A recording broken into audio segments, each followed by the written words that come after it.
Voter है तो ये जानकारी उनके लिए बहुत बहुत जरूरी है।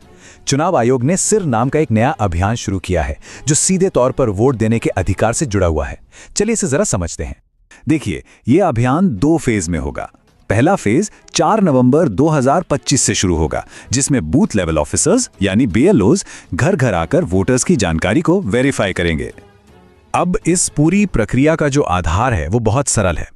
2025 की जो वोटर लिस्ट है उसकी तुलना सीधे सीधे साल 2002 की लिस्ट से की जाएगी और इसी तुलना के आधार पर हर वोटर को A से लेकर F तक 6 अलग अलग कैटेगरीज में बांटा जाएगा। मतलब 2002 की वो लिस्ट ही एक तरह से सब कुछ तय करने वाली है। तो सवाल ये उठता है कि किसी को कौन सी कैटेगरी मिलेगी। इसके लिए ना 2 मुख्य चीजें देखी जाएंगी। पहली, वोटर की उम्र, और दूसरी 2002 की वोटर लिस्ट में उनके परिवार का नाम है या नहीं। ठीक है, तो सबसे पहले ग्रुप को देखते हैं। ये वो लोग हैं जिनकी उम्र 38 साल या उससे ज्यादा है, यानी जिनका जन्म 1 जुलाई 1987 को या उससे पहले हुआ है। अगर उनका नाम 2002 की लिस्ट में मिल जाता है तो उन्हें रखा जाएगा कैटेगरी A में, और अगर नाम नहीं मिलता तो उन्हें डाल दिया जाएगा कैटेगरी B में। एकदम सीधा सा हिसाब है। अच्छा, अब आते हैं दूसरे एज ग्रुप पर। यह है 22 से 38 साल के वोटर्स, जिनका जन्म 2 जुलाई 1987 से 2 दिसंबर 2004 के बीच हुआ है। अगर इनके माता या पिता दोनों में से किसी एक का भी नाम 2002 की सूची में है तो उन्हें मिलेगी कैटेगरी C। लेकिन अगर माता पिता दोनों में से किसी का भी नाम उस लिस्ट में नहीं है तो फिर उन्हें कैटेगरी D में रखा जाएगा। और आखिर में बात करते हैं सबसे यंग वोटर्स की, यानी 18 से 21 साल के वोटर्स की। यहां पर नियम थोड़े और सख्त हैं। इन्हें कैटेगरी E में आने के लिए माता और पिता दोनों का नाम 2002 की लिस्ट में होना जरूरी है। अगर एक का भी नाम नहीं मिला तो उन्हें सीधे कैटेगरी F में डाल दिया जाएगा।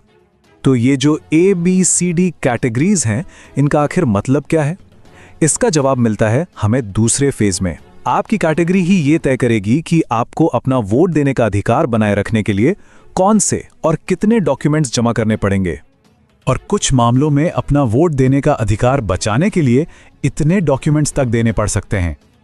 चलिए इस टेबल को जरा ध्यान से समझते हैं। अगर कोई कैटेगरी A में है तो बहुत बढ़िया, उन्हें कोई प्रूफ नहीं देना होगा। B, C और E कैटेगरी के लोगों को सिर्फ अपना एक प्रूफ देना होगा। लेकिन कैटेगरी D वालों को अपना और अपने माता या पिता में से किसी एक का यानी कुल 2 प्रूफ देने होंगे। और सबसे ज्यादा कैटेगरी F वालों को अपना और अपने माता पिता दोनों का मतलब कुल 3 प्रूफ पेश करने होंगे। और सबसे जरूरी बात, अगर ये प्रूफ नहीं दिए जा सके तो मतदाता सूची से नाम हटने का पूरा खतरा है। तो अब सबसे बड़ा सवाल, आखिर किया क्या जाए? घबराने की जरूरत बिल्कुल नहीं है। कुछ बहुत आसान कदम हैं जो अभी से उठाए जा सकते हैं ताकि आगे चलकर कोई भी परेशानी ना हो।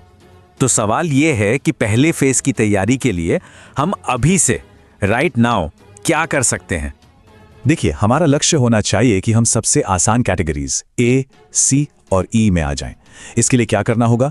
जिनकी उम्र 41 साल से ज्यादा है वो 2002 की लिस्ट से अपना नाम, भाग संख्या और क्रम संख्या ढूंढकर अपने BLO को दे दें।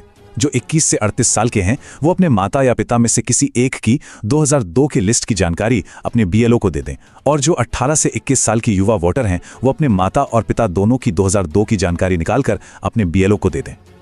एक बात याद रखिए, अभी से ये थोड़ी सी मेहनत करने का फायदा बहुत बड़ा है। जब पहले फेज में BLO वेरिफिकेशन के लिए आएंगे ना, तो उनके लिए आपको A, C या E जैसी आसान कैटेगरी में डालना बहुत सिंपल हो जाएगा और आप भविष्य की बड़ी मुश्किलों से बच जाएंगे। आखिर में ये सारी मेहनत सिर्फ किसी दस्तावेज के लिए नहीं है। जैसा कि इस गाइड में कहा गया है, ये इसलिए है ताकि हमारा वोट देने का अधिकार बरकरार रहे और हम लोकतंत्र को बचा सकें। तो जागरूक रहिए, अपनी जानकारी तैयार रखिए और इस जरूरी संदेश को दूसरों तक भी जरूर पहुंचाइए।